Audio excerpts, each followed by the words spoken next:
నామానికి స్తోత్రం కలుగును గాక. ఈరోజు దేవుని వాగ్దానము ఫిలిప్పీయులకు రాసిన పత్రిక 2వ అధ్యాయము 7వ వచనము.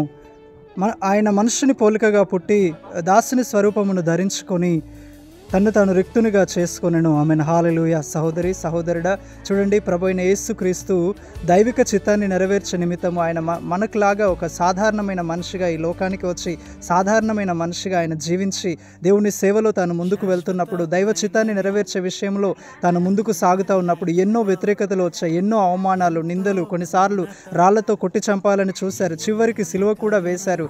అటువంటి టైంలో కూడా తండ్రి వీరేం చేస్తున్నారో వీరు ఎరగరు గనుక వీరిని క్షమించు. చూడండి, ఆయన ఎంత ప్రేమామూర్తి, ఎంత కనికరం గల దేవుడు, ఎంత తగ్గింపు స్వభావం కలిగిన దేవుడు. చూడండి, అంటే మనం కూడా మన జీవితంలో దేవుని యొక్క చిత్తాన్ని నెరవేర్చాలి అని అంటే, దేవుని యొక్క ప్రణాళిక మన జీవితంలో అది సంపూర్ణము చేయబడాలి అని అంటే, దేవుని యొక్క చిత్తాన్ని నెరవేర్చుటకు సిద్ధపడేవారు మనకు ఖచ్చితంగా తగ్గింపు స్వభావం ఉండాలి, దాసుని స్వభావం ఉండాలి, మనల్ని మనం రిక్తులుగా చేసుకోవాలి. చాలామంది వాళ్ళకు వాళ్ళు హెచ్చించుకునే వాళ్ళుగా ఉంటారు. నేను మారను, నేను ఇంతే, నా కోసం అవతలి వాళ్ళు మారాలి, తగ్గించుకోవాలి, వాళ్ళు అన్ని విషయాలలో కాంప్రమైజ్ కావాలి, నేను కాంప్రమైజ్ కాను అని సేవలో ఉండే వాళ్ళైనా సరే, దేవుని యందు భయభక్తి గల వాళ్ళైనా సరే, వాళ్ళు చాలా ఈగోని ఎక్స్ప్రెస్ చేస్తూ ఉంటారు.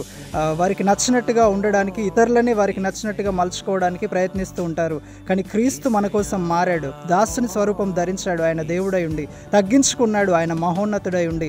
అటువంటి ఒక స్వభావం నీలో లేకపోతే నువ్వు సేవ చేయలేవు, దేవుని చిత్తాన్ని నువ్వు నెరవేర్చలేవు, దేవుని ప్రణాళికలో నువ్వు ముందుకు సాగలేవు. కాబట్టి దైవికమైన స్వభావమును మీరు కలిగి ఉండడానికి ఇష్టపడతారు.